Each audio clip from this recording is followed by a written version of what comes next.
The Boeing 747-200 that was involved in the Flight 611 tragedy was originally registered as B-1866, was constructed in 1979, and in July of that year, it was sent to China Airlines in Taiwan, where it would remain and function until the mishap. Over the course of its 23-year existence, it completed 21,000 flights, or approximately 65,000 flying hours. This specific aircraft was often flown by China Airlines on a route between Taipei and Hong Kong. Among the most frequently flown aviation routes worldwide is this one. Even though it's a short flight for a big aircraft like the 747, China Airlines thought the plane's capacity was perfect for meeting demand for the trip. China Airlines wasn't the only one, after all. Larger aircraft were required for intermetropolitan flights in Asia.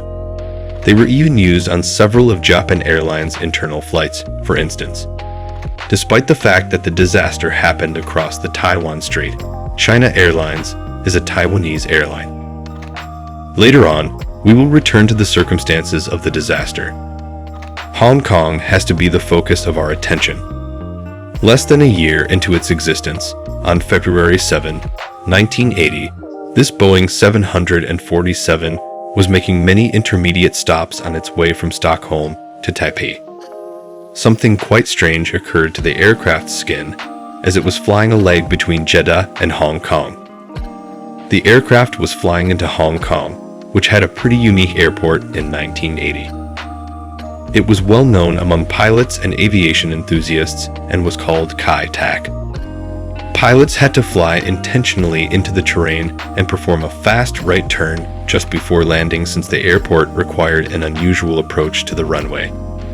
The video footage of Hong Kong's Kai Tak Airport that has survived is very amazing.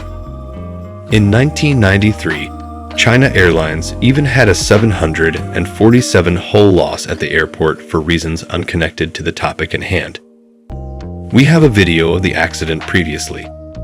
No tragic accident has ever happened at the airport in connection with KTAC's unorthodox method of operation. This is because the events that transpired in the last seconds before landing in 2002 were triggered by what occurred to the catastrophe aircraft in Flight 611 on that day in 1980. The skin on the bottom of the aircraft's tail portion scratched the runway when the pilots made that dramatic right-hand turn. A tail strike is the term used to describe this.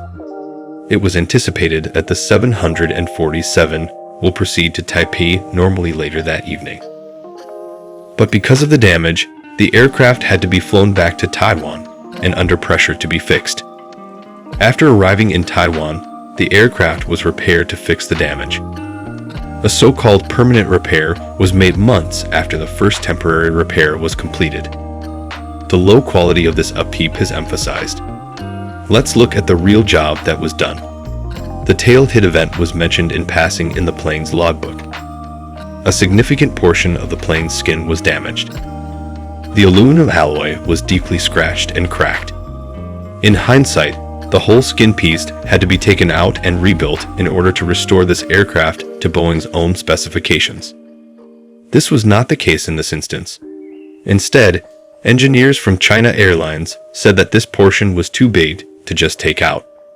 Rather, the injured skin was covered with a mending plate after the region was sanded down. The plate should be much bigger than the damaged region if engineers must use this repair method. The plate that was put on the 747 was hardly larger than the real damage, according to investigators. In other words, the damaged skin ought to have been taken off the aircraft entirely.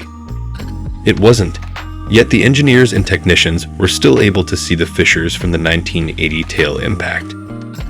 Noted that the treatment was completed in compliance with the guidelines for bone repair. The 747 remained in service with China Airlines for the next 22 years. The plane's skin was still damaged, but no one knew it since it was concealed behind a patch, which made it seem perfectly normal from the outside. And those fissures started to spread under the patchwork. The issue remained dormant despite millions of people being carried across the globe by takeoff after takeoff and landing after landing. As decades and years passed, everything started to adapt to the changing times. The aircraft itself was given a new registration. To commemorate China Airlines rebranding, it was painted in a new livery. Several standard maintenance inspections were performed.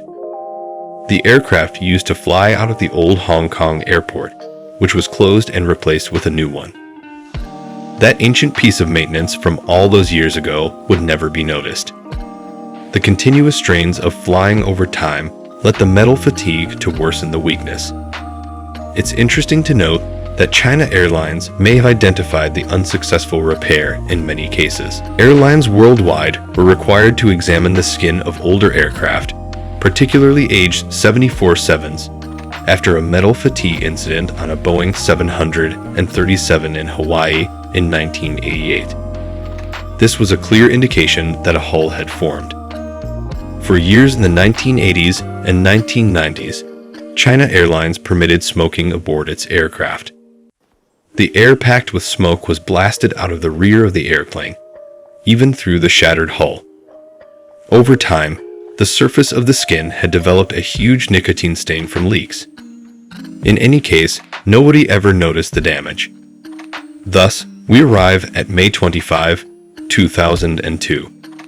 The pilots probably didn't have many suspicions when they showed up for work that Saturday. Along with 222 other passengers and crew members, 51-year-old Captain Yi Qingfang, 52-year-old Captain Shai Yashong in the role of first officer, and 54-year-old flight engineer Xiao Sankyo boarded Flight 611 to Hong Kong. Just before 3 o'clock in the afternoon, the jet was forced back from the gate in Taipei. 307 took off with the jet on its tragic journey. After taking off, the pilots climbed to their 35,000-foot cruising altitude and checked in with air traffic control. At 316, controllers gave the pilots their last instructions. The seat belt sign had been switched off, and the flight attendants may have even started their cabin service as the passengers settled in for the trip. 324, the pilots were watching their instruments and shouting out the remaining altitude rise, according to a remark on the transcripts of the cockpit audio recordings. The plane's skin became larger as it ascended. This is what all passenger flights do.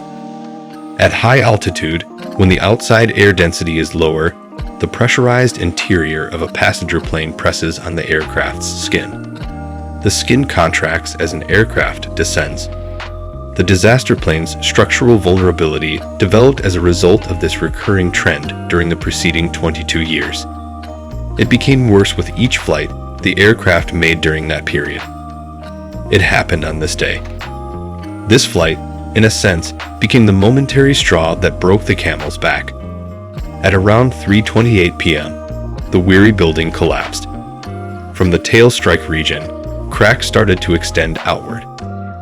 Cracks are thought to have surrounded the back fuselage. At this point, the aircraft was in danger. What happened next was that the whole airplane broke apart. The aircraft split into several distinctly significant chunks, pieces big enough to send radar reflections back to air traffic control. There were 225 fatalities that day, captured at a moment that had been accumulating for more than 2 decades. The aircraft's wreckage covered a vast portion of the Taiwan Strait. On land, several pieces that had been blown a long way were found. That fragment of debris, the tail impact location, would later be discovered by investigators. When they took the patch off, they saw that the tail strike was scratching below. From ground crew training to the protocols and regulations they were expected to adhere to, the research suggested that China Airlines restructure its repair operations in a number of areas. Over the years, the Taiwanese airline has earned a relatively unfavorable image. Prior to Flight 611, which is still the biggest aviation tragedy involving Taiwan, the airline had a dismal safety record, with many hull losses and deadly mishaps. But with China Airlines, things would become better. The older vintage 747s were phased out and replaced by newer aircraft. In 2007, a Boeing 737 operated by China Airlines, had a non-fatal hull loss in Japan. The majority of the aircraft in China Airlines' current fleet are Airbus models. The airline's most recent deadly accident was Flight 611. And that's a wrap for today's adventure. If you enjoyed the ride, don't forget to drop a like and hit that subscribe button. Trust me, you'll want to stick around for what's coming next. Got something to say or a suggestion? Let me know in the comments. Your input always sparks new ideas. Thanks for hanging out with me today. Until next time, keep being awesome, keep exploring, and keep growing. Catch you on the flip side.